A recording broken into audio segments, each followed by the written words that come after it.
Caros colegas de estudo, vamos para mais um vídeo hoje. E hoje eu queria falar sobre uma reflexão que eu estava fazendo. A princípio, a respeito de fill time and balance, né? Essa tríade que o Tom Dorsey propôs, que, assim, se a gente traduzir de uma maneira básica, né? O feel é de sentir, né? O timing, às vezes, né, a gente até usa timing no português mesmo, e ele pode ter relação com o ritmo, mas na maioria das vezes eu sinto que ele está relacionado àquele aquele momento exato, né? Aquele o momento certo, né? E balance, de maneira geral, né? Se refere a equilíbrio, né? Assim, agora, equilíbrio, né, é um, é uma palavra complexa, né? Porque a gente pode falar do equilíbrio físico, que é fácil de entender, né? Mas tem essa questão também do equilíbrio mental, emocional, né? Uma coisa de harmonia e tal. E aí eu tava pensando sobre essa tríade, né? Assim, basicamente, o feel, a gente pode dizer então que é o a gente sentiu o que está acontecendo, né? Sentiu o que está acontecendo. O timing, né? Ele dá pra gente, ele tem essa coisa do ritmo, mas junto, até usando o ritmo, né? Ele vai dar o que pra gente? O quando, o quando fazer alguma coisa, né? Então, o feel dá pra gente o que está acontecendo, o timing dá pra gente o quando, e o balance, eu acho que tem muito uma relação de quanto, né? De quanto fazer. Como assim? Tanto numa questão de, por exemplo, né, quantidade de pressão, né, até onde eu vou, de, por exemplo, se eu estou num exercício, né, o, o, o, o quanto de ângulo, o quanto de arqueamento, porque se eu passar demais, né, eu vou prejudicar o balance, eu vou prejudicar o equilíbrio. Então, eu estava pensando, né, nessa coisa de que o balance tem uma relação de quantidade também, né? Então, lógico que eu não quero fechar nisso, mas um jeito, vamos colocar assim, um jeito da gente olhar é isso, né? Eu acho que a gente pode falar disso, né? O fio é de sentir o que está acontecendo, né? Saber o que está acontecendo. O time te dá o quando e o balance te dá o quanto, né? E de maneira geral, o que a gente tenta fazer é equilibrar o cavalo, né? Tanto fisicamente, né? Através de exercício, através de flexionamento, através de alinhamento, né? Quanto mentalmente, né? Quer dizer, eu quero que ele, que ele evolua, né? Que ele aprenda as coisas cada vez mais, sem expor ele demais, mas também eu tenho que estar sempre expondo ele a coisas novas. E também o emocional, né? Parecido com o mental. Aliás, o físico também, né? A gente quer expor ele a mais, né? Cada vez mais, mas sem expor demais também, né? E a gente tem que achar esse equilíbrio. Assim, eu já vi mais de uma pessoa falando, né? Ah, o cavalo na natureza, ele é equilibrado. O cavalo na natureza, ele faz quase todos os movimentos da equitação, né? Apesar de, por exemplo, não ficar arqueado muito tempo, né? Ele tem momentos de arqueamento. e também os movimentos apoiados, né? Os movimentos a favor, os movimentos laterais a favor da encurvatura, rever, trever, apoio, também não são movimentos naturais. Mas um cavalo solto no pasto, às vezes a gente vê ele esbarrando, vê ele dando rollback, vê ele mexendo paleta, vê ele mexendo garupa, vê ele trocando de mão, fazendo transições, enfim, né? E ele faz isso de maneira equilibrada, né? Muitas vezes. Ele tem flexibilidade no pescoço, ele consegue coçar a garupa, ele consegue coçar o pé, né? Só que, lógico, né? Ali tem uma intenção dele, né? Tem uma intenção. Tanto que não é muito difícil, né? Eu tenho um livro aqui de alongamento. Deixa eu ver. Acho que eu já até mostrei esse livro aqui. E uma das coisas que ela usa é petisco, né? Petisco para estimular o cavalo. Então, ali tem uma intenção dele de fazer aquilo, né? Eu acho que é um pouco diferente de quando a gente usa um estímulo do tipo uma rédea ou a perna, né? Uma ajuda. Né? É mais assim, é possível criar a intenção, mas a gente precisa, né? A gente precisa criar um meio para isso, né? Porque a princípio não tem essa intenção, né? E lógico, a partir do momento que a gente coloca a cela, né? Porque aquilo, a cela no primeiro momento, e dependendo se a cela não estiver bem ajustada e tal, ela causa um desconforto, ela causa um desequilíbrio, né? A própria cabeçada, a embocadura, seja embocadura, seja rocamore, enfim, aquilo causa, aquilo, aquilo não é a princípio natural, né? Apesar que com o tempo o cavalo fica muito confortável com isso. Eu acho que ele é capaz de ficar muito confortável com isso. Aí a gente coloca, a gente monta, então a gente adiciona um peso, né? E é um peso que a gente mexe, né?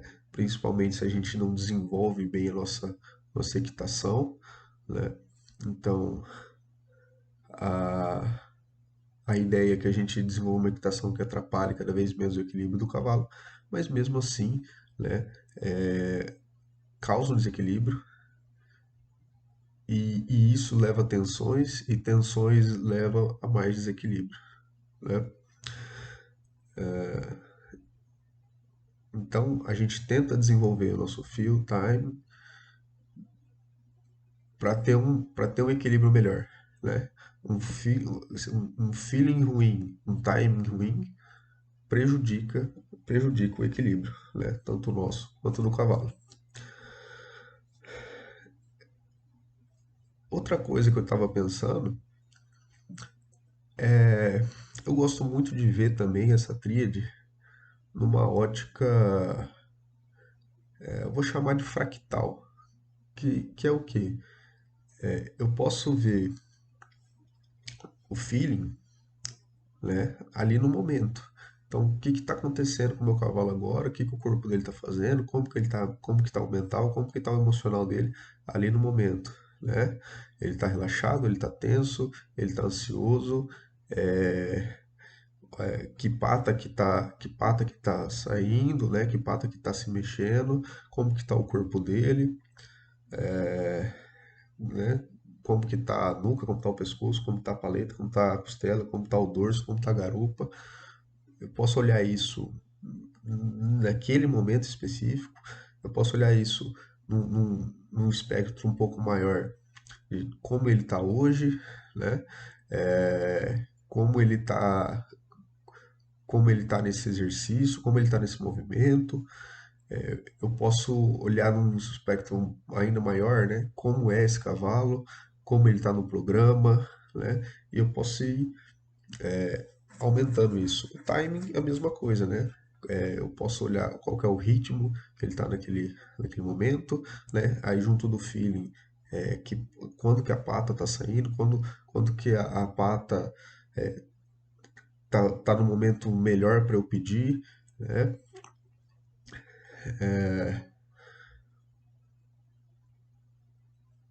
Assim, qual que é o, qual que é o melhor momento para pedir alguma coisa, né? E aí, mais uma vez, nós num espectro um pouco maior, né? Na minha sessão ali, tá na hora de eu fazer o quê, né?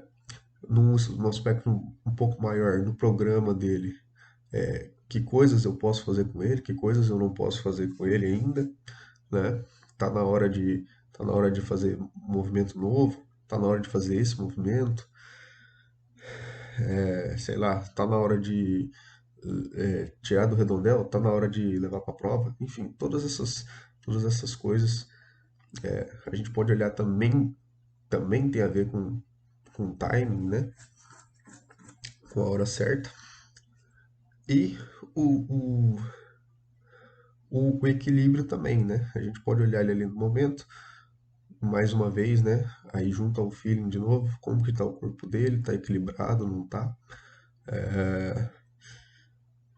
Como que tá o mental, como que tá o emocional, olhar essas ali naquele momento, né? Porque às vezes o que tá ali já é o suficiente, né? Já é um ponto de mais equilíbrio do que você tinha antes.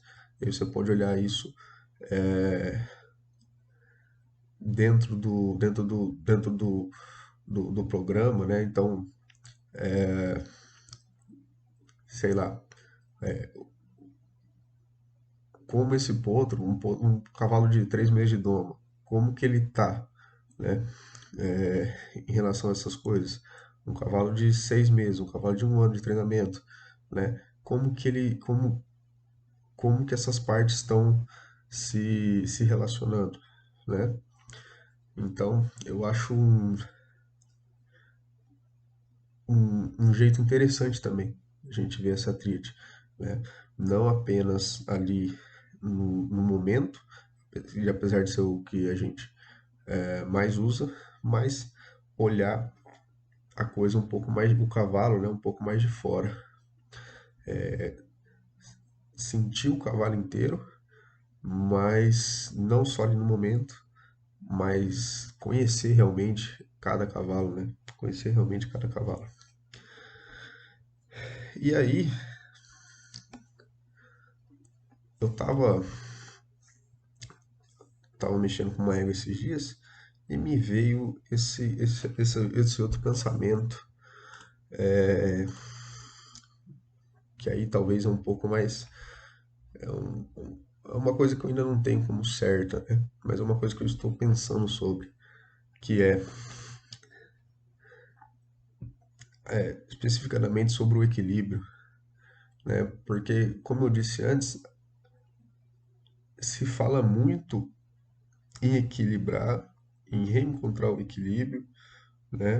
A gente está sempre mexendo no cavalo para ter um cavalo mais equilibrado, fisicamente, mentalmente, emocionalmente. Mas, ao mesmo tempo, também não é verdade que a gente consegue isso causando desequilíbrios. Assim, e talvez não. É difícil falar sempre, né? Mas sempre que eu quero mudar o estado que o cavalo tá, físico, mental, emocional, eu não faço isso causando um desequilíbrio, e aí é o cavalo que tenta se reequilibrar, é o cavalo que busca esse reequilíbrio.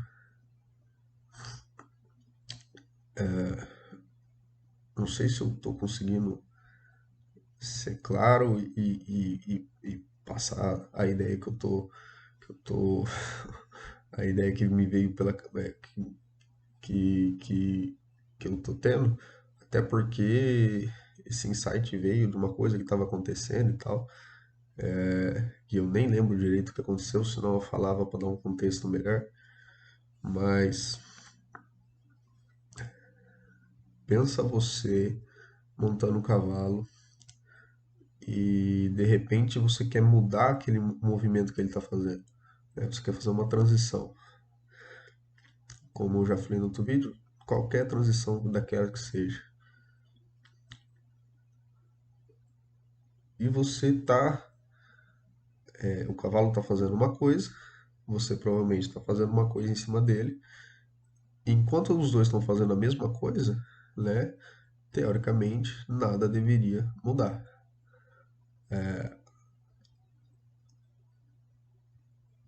E aí, para mudar esse estado do cavalo, você altera alguma coisa no seu equilíbrio, né?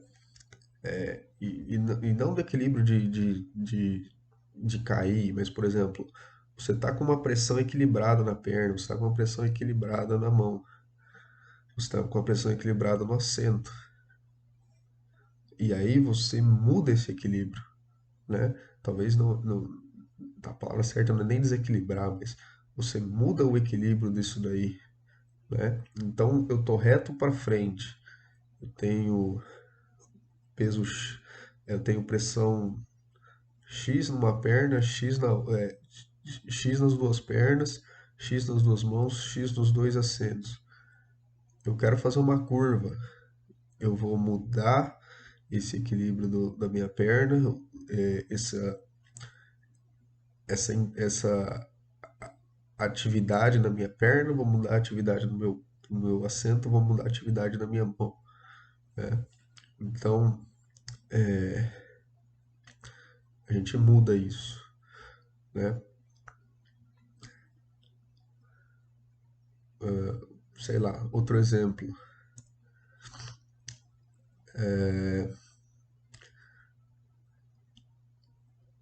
O que aconteceu, né? Agora, agora eu tô lembrando assim o que aconteceu. Eu tava trabalhando com uma potra solta, né? Sem cabresto, né? E ela não, ela tava tranquila, né? Tava confortável ali, mas ela não tava prestando tanta atenção como eu queria. E aí eu coloquei mais pressão nela, né? Eu fiz ela trabalhar um pouco. E isso fez ela perder um pouco o equilíbrio emocional que ela estava tendo ali, né? Não chegou a, não, lógico, não chegou a entrar em pânico, não chegou a se desesperar. Mas eu tive que mudar aquele estado que ela estava, né? Que talvez fosse mais desequilibrado,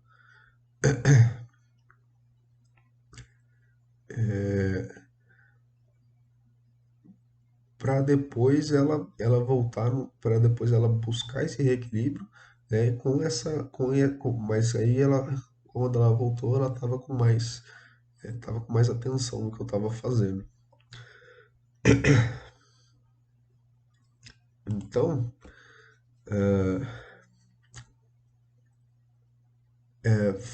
eu causei um desequilíbrio emocional nela, de certa forma, né? Então,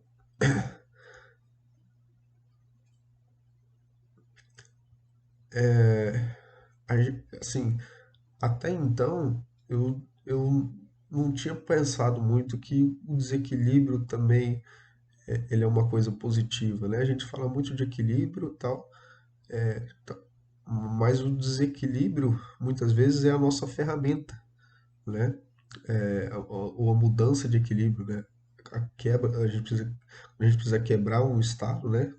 Quebrar mudar alguma coisa, a gente consegue fazer isso através de um desequilíbrio, né? Eu não consigo ver muito uma situação que a gente consegue uma mudança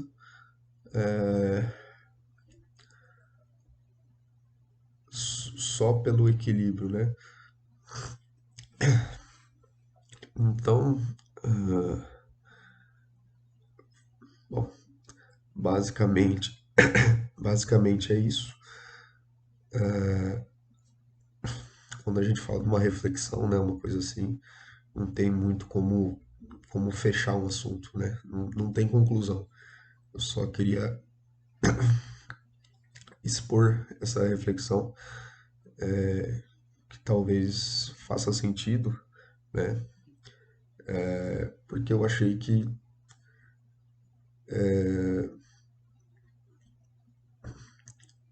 quando a gente pensa nessas coisas, né? As ideias vão mudando nossas atitudes, vão mudando nosso jeito de pensar. Mudam o nosso jeito de pensar e mudam a nossa atitude por consequência, né? Então, bom, basicamente é isso. Espero que tenham gostado, espero que tenha feito algum sentido. O conceito que eu falei no começo de Fill Time Imbalance, ele é um conceito meio geral, assim, como eu disse, né? Eu não gosto de fechar falando, feel é sentir, feel é sensação, porque acho que a gente mais para frente pode até falar de outros entendimentos, né? Outros jeitos de olhar para isso. Mesma coisa do time, mesma coisa do balance. Eu prefiro, em vez de tentar fechar o pensamento, né? Tentar abrir ele, né? Destrinchar realmente, causar um desequilíbrio nele, causar fazer uma bagunça e depois reorganizar tudo, né? E cada vez vai ficando uma coisa mais cada vez nosso entendimento vai se aprofundando, né? Às vezes pro lado errado, mas às vezes melhora, né? Então, o vídeo de hoje é isso. Espero que tenham gostado e até a próxima. Qualquer coisa, qualquer comentário, né? Pode deixar aí pra gente que eu tento responder. Beleza?